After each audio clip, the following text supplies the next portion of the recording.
Cassette 1, Side 1. Test 1. You will hear a number of different recordings, and you will have to answer questions on what you hear. There will be time for you to read the instructions and questions, and you will have a chance to check your work. All the recordings will be played once only. The test is in 4 sections. Write all your answers in the listening question booklet. At the end of the test, you will be given 10 minutes to transfer your answers to an answer sheet. Now turn to Section 1. Section 1. Listen to this telephone conversation between Janice Biggins, who works for a house renting agency, and John Anderson. First, you have some time to look at questions 1 to 6. You will see that there is an example which has been done for you. On this occasion only, the conversation relating to this will be played first. Hello, Flagstone. Oh, hello. Is that Flagstone Properties? Yes, that's right. Flagstone here. How can I help you? Hello. I'm ringing just to make inquiries about renting a house. The name of the agent is Flagstone, so Flagstone has been written in the notes. Now we shall begin. You should answer the questions as you listen, because you will not hear the recording a second time. Listen carefully to the first part of the conversation and answer questions 1 to 6. Hello, Flagstone. Oh, hello. Is that Flagstone Properties? Yes, that's right. Flagstone here. How can I help you? Hello. I'm ringing just to make inquiries about renting a house. My name's John Anderson. Yes, Mr. Anderson. What sort of thing were you looking for? 2-bedroom house with garden. Well, yes, sir, that shouldn't be any problem. Just to let you know that our main areas, the main areas we deal with are the city centre itself. City centre, And the north suburbs. Oh, well, we were most interested in the northern areas, actually. Right, yes. What sort of price were you thinking of? Well, could you give me some idea? Certainly. It really ranges from £250 per month. Only £250? Yes, to about £500, depending on a number of different factors. Oh, what does it depend on? Well, obviously the quality of the area, and then whether there's a garden. Oh, well, as I said, we'd want a garden. And a garage pushes up the price. Right. Well, we wouldn't necessarily need one. I think about £350 a month would be our limit. OK. Well, would you like to have a look at a couple of properties, sir? Yes, that'd be great. Looking at our files, I think we've got 2 which might suit you. Oh, hang on. I'll just get a pen. Right. OK, well, there's one on West Park Road, which is £325 a month. Are the bills included? Well, that one just includes the water bill. OK, right. And the second house is in Tithe Road. I'll just spell that for you, OK? Yep. Tithe Road. Yeah, got that. And how much is that one? That's £380. 380. Is that including water? No, I'm afraid not. But it does include the telephone rental. Oh, well, that's not too bad then. Before you hear the rest of the conversation, you have some time to look at questions 7 to 10. Now listen and answer questions 7 to 10. So when would you be available to see them? Well, I'll be in town next week, say Thursday. No, I'm sorry, we don't have any availability for Thursday. How about Wednesday afternoon? OK. That's fine. Would 5 be OK? Yes, fine. 5 o'clock it is. Just come to the Flagstone offices. Oh, before I forget, what sort of things do I need to get done, to rent with you? Well, the most important thing is a letter from your bank. No problem. And then a reference letter from your employer. Yes, that's OK. Great. And then we would need you to give 2 weeks' notice of moving in. Right, 2 weeks' notice. And what about a deposit? That's 1 month's rent, whatever the amount is. OK. 1 month. Is that it? No, sorry, one more. You will have to pay for the contract. Oh, yes, I'd forgotten about that. OK, fine. So I'll start arranging those, and I'll see you next week. Yes. Thanks very much. Bye. Goodbye. That is the end of section 1. You will now have half a minute to check your answers. Now turn to section 2. Section 2. You are going to hear a conversation between two women about the health system in England. First, you have some time to look at questions 11 to 17. Now listen to the first part of the conversation and answer questions 11 to 17. Hello, Mrs. Sutton. Come in. How are you settling in next door? Have all your things from Canada arrived yet? I thought I saw a removals van outside your house yesterday afternoon. Yes, they came yesterday. We spent all day yesterday arranging them. It's beginning to feel a bit more like home now. Oh, that's good. Look, come in and sit down. Are you all right? You look a bit worried. Well, I am a bit. I'm sorry to bother you so early, Mrs. Smith, but I wonder if you could help me. Could you tell me how I can get hold of a doctor? Our daughter, Anna, isn't very well this morning, and I may have to call somebody out. She keeps being sick, and I am beginning to get a bit worried. I just don't know how the health system works here in England. All I know is that it's very different from ours back in Canada. Well, I don't know really where to start. Let me think. Well, the first thing you have to do is find a family doctor. Mm-hmm. Sometimes we call them general practitioners as well. Right. And register with him or her. If you live here, you've got to be on a doctor's list. If you're not, things can be a bit difficult. Oh. Nobody will come out to you if you're not registered. Anyway, they work in things called practices. Uh-huh. Sort of small groups of family doctors all working together in the same buildings. Now, what you've got to do this morning is register with one of them. Ah. There are 2 practices near here, so we're quite well off for doctors in this part of Manchester. There's the Dean End Health Centre, about 10 minutes walk away. And there's another practice in South Hay. That's about 5 minutes away, going towards the town centre. Uh-huh. We're registered at the Dean End one, but they're both okay. There are about 6 doctors in our practice and 4 in the other, so ours is quite big in comparison, and the building and everything's a bit more modern. South A is a bit old-fashioned, but the doctors are okay. Their only problem is that they don't have a proper appointment system.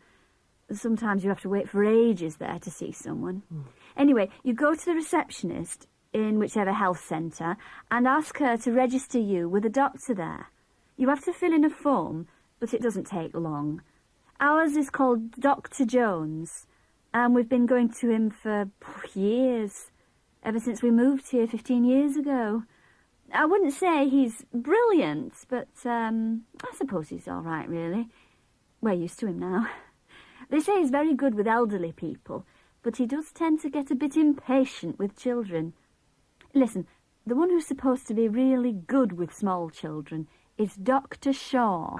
I've heard lots of people say that. Mm-hmm. She's young and she's got small children of her own, so you could try registering with her. And if her list's full, I heard somebody say the other day that there's a really nice young doctor at South Hay, a Dr. Williams.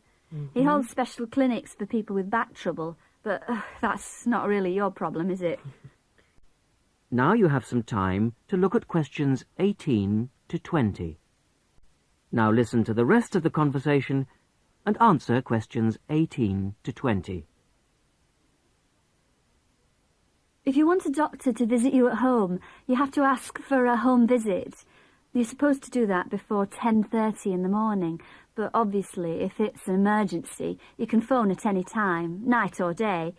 It might not be your doctor that comes, though. It's quite often one of the other doctors in the practice.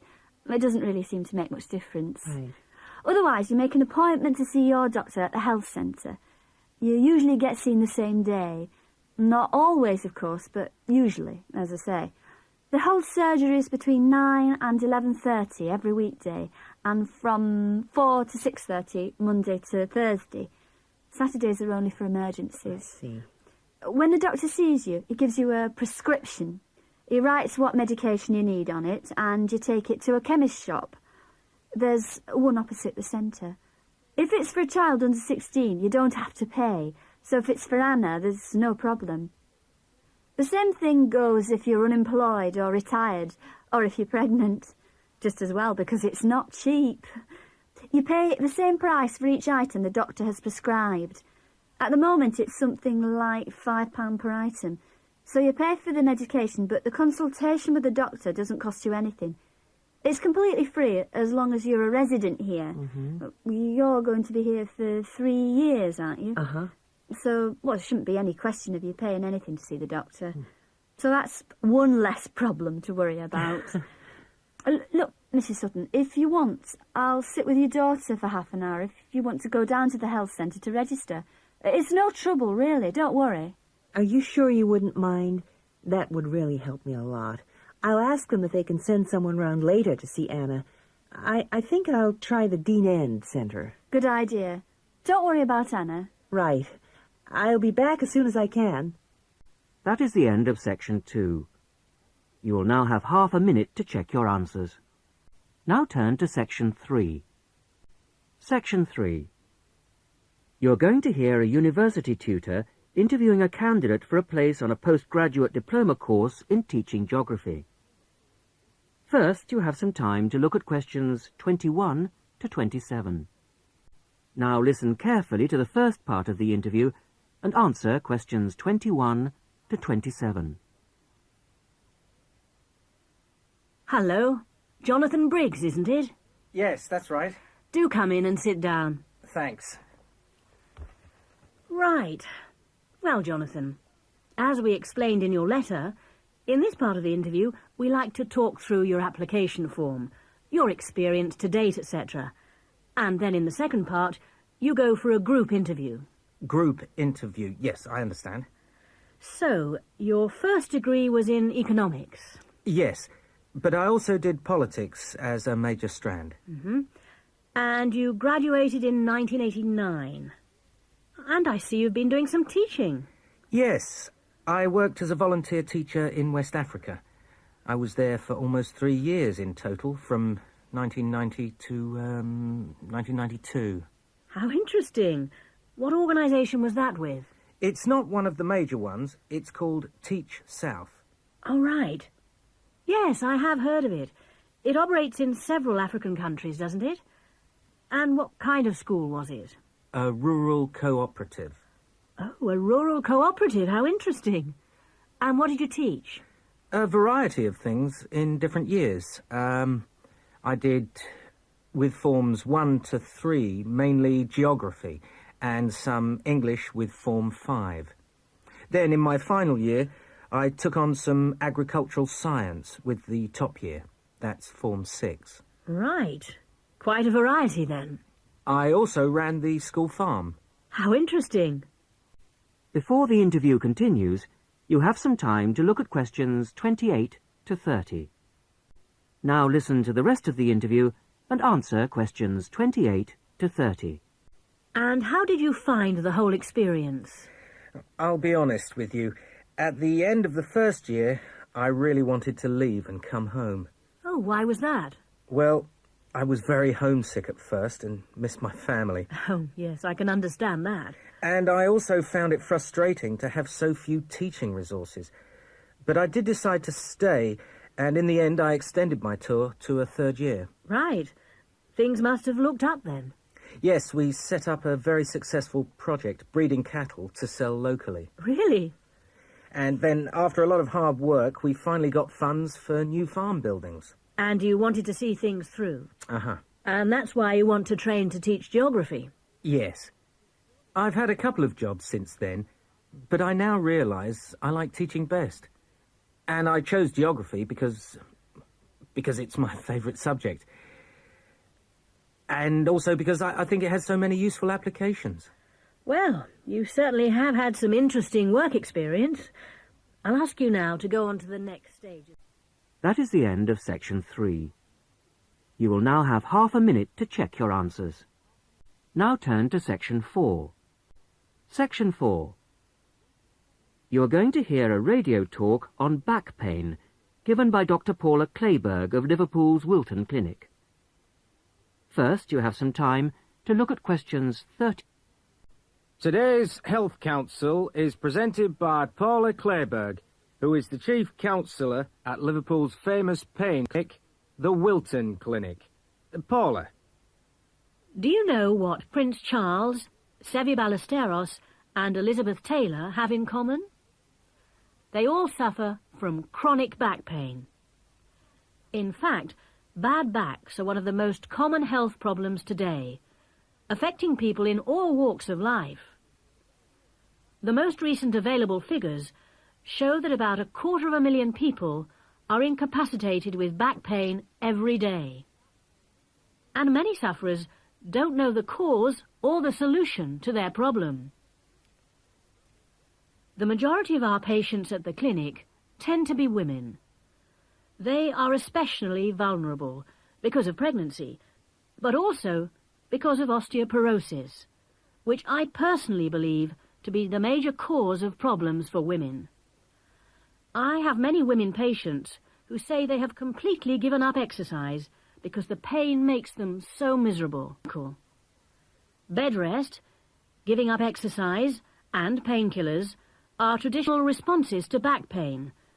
But although there are many excellent drugs on the market, at our clinic we're beginning to realize the unique benefits of relaxation therapy.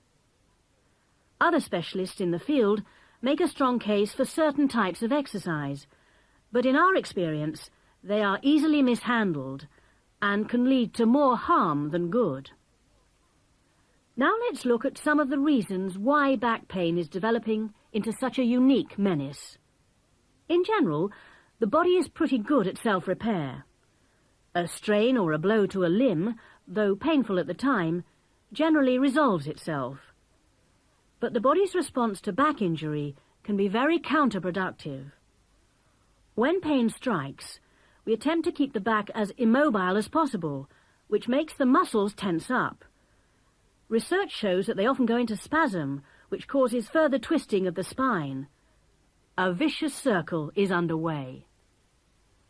The second mistake we often make when stricken with extreme back pain is to go to bed and stay there. Although at the clinic we recognise that a short rest in bed can be helpful, up to 2 days, any longer makes our back muscles become weaker and unable to hold up our spine. The pain, therefore, becomes worse. Another problem is being overweight. Anyone a stone or more overweight who already has back pain is not doing himself any favours. Though it won't actually set it off in the first place, the weight will increase the strain and make things worse. The British diet could be partially to blame for the increase in back pain. Over the last 10 years, the average weight of men has risen by 11 pounds and of women by 9 pounds. So much for the causes and aggravations of pain. But what can we do to help? There are many ways in which simple day-to-day care can make all the difference. The first point to watch, of course, is weight. If you are overweight, a diet will make all the difference. Also, studies have shown that just 1 hour sitting in a slouched position can strain ligaments in the back, which can take months to heal. At the clinic, we have come to the conclusion that the major cause of the problem is not with the design of chairs, as some have suggested, but in the way we sit in them. It can be useful to get special orthopaedic chairs, but remember, the most important improvement should be in our posture. Another enemy of your back is, of course, your beds. If your bed doesn't give enough support, back muscles and ligaments work all night trying to correct spinal alignment, so you wake up with a tired, aching back. Try out an orthopaedic mattress or a spring-slatted bed. Research shows that both can be beneficial for certain types of back pain. Another hazard for your back are the shock waves which travel up your spine when you walk, known as heel strike. A real find for our patients has been the shock-absorbing shoe insert, a cheap but very effective solution.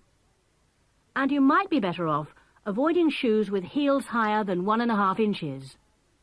Though absolutely flat shoes can be a solution for some, others find their posture suffers. Finally, a word about the state-of-the-art relief, the TENS machine. A small battery-powered gadget which delivers subliminal electrical pulses to the skin. Our experience indicates that your money is better spent on the more old-fashioned remedies. That is the end of section 4. You will now have half a minute to check your answers. That is the end of the listening test. In the Ielts test, you would now have 10 minutes to transfer your answers to the listening answer sheet.